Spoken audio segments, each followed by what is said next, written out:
আজি মানে সঁচাকৈ বৰ অভিভূত হৈছোঁ আৰু মই লগতে বিশেষকৈ আমাৰ শোণিতপুৰ জিলাৰ যি আপচু কমিটি তেওঁলোকৰ আন্তৰিক ধন্যবাদ আৰু কৃতজ্ঞতা জ্ঞাপন কৰিছোঁ। লগতে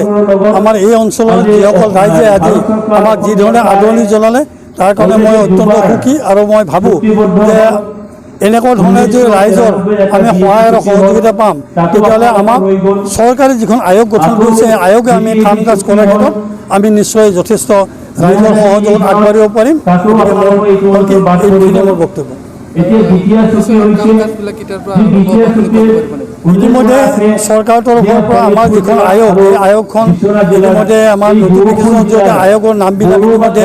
চৰকাৰে ইতিমধ্যে নটিফিকেশ্যনৰ জৰিয়তে ওলাইছে,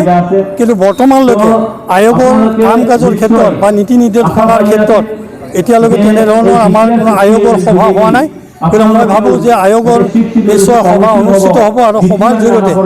যেনেকুৱা ধৰণে আমাক নীতি নিৰ্দেশনাবিলাক দিয়ে বা গাইডলাইন দিয়ে সেই অনুযায়ী আমি ৰাইজৰ সহযোগত কামখিনি কৰিম।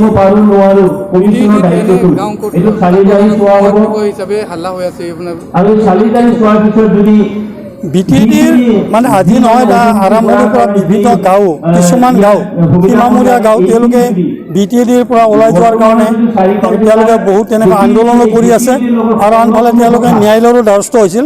এতিয়া আমাৰ যিখন আয়োগ হ'ব আয়োগত তেওঁলোকে আবেদন কৰিব আৰু আবেদন কৰি যিবিলাক আমাৰ নীতি নিৰ্দেশনা আহিব চৰকাৰী গাইডলাইন আহিব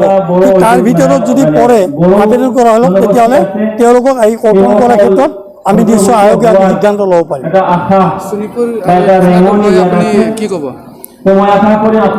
মই ইতিমধ্যে মোৰ ৰাজহুৱা বক্তব্যটো কৈছোঁ যে আমাৰ যিটো বিশেষকৈ বড়ো জাতিৰ অস্তিত্ব ৰক্ষাৰ সংগ্ৰাম আছিল এই সংগ্ৰামত শোণিতপুৰ বিশ্বনাথ চাৰিআলিৰ পৰাও আমাৰ বড়ো ৰাইজৰ বহুতো বা বড়ো জাতিৰ বহুত অৰিহণা আছে। ঠিক তেনেধৰণে বহুত ত্যাগ আৰু কষ্ট স্বীকাৰ কৰিছে। গতিকে আমাৰ যিটো BTR চুক্তি হ'ল এই BTR চুক্তিৰ জৰিয়তে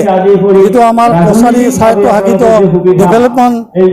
মানে স্বায়ত্তশাসিত পৰিষদ গঠন সিদ্ধান্ত লৈছে এইটোৰ কাৰণে মই স্বাগতম জনাইছোঁ আৰু মই আশা ৰাখিছোঁ যে আমাৰ যিটো সুকীয়াকৈ বড়ো কছাৰী ডেভেলপমেণ্ট কাউন্সিল হ'ব এই কাউন্সিলৰ জৰিয়তে বড়ো ৰাইজৰ যথেষ্ট উন্নতি হ'ব বুলি মই আশা ৰাখিছোঁ।